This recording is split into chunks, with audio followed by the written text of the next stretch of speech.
Sergeli bozorda nima uchun mashinalar sotilmayapti? Kim qanaqa takliflar beryapti? Birinchi navbatda bozor, ya'ni mana shu Sergeli bozor. Xuddiki bozorda do'kon ochib, kiyim-kechak, texnika sotganimizdek, bu ham bozorda mashinani sotyapti, ya'ni mijoz kelsagina savdo bo'ladi.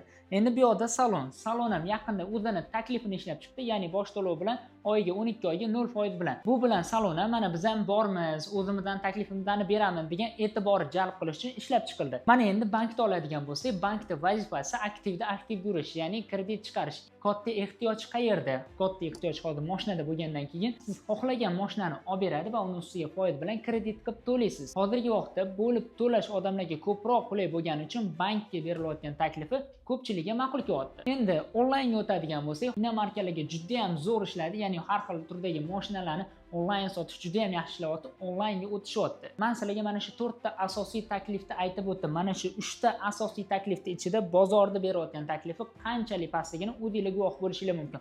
Hozirgi vaqtda bozorga borib, shunchaki ko'rib, mashina olish ehtiyoji kamayib ketdi. Undan tashqari ko'plab aldovlar yo'li ko'payib ketgani uchun odamlarda ishonch qolmadi. Shuning uchun asosiy ishonch bor joyda xarid qilishga o'tib ketishdi. Eng qizig'i bu 4 talasi ham axborotni o'sha ijtimoiy tarmoqlar orqali yetkazyapti. Agarda siz mahsulotingizni sotadigan bo'lsangiz, odamlarning qayerda e'tibori ko'proq?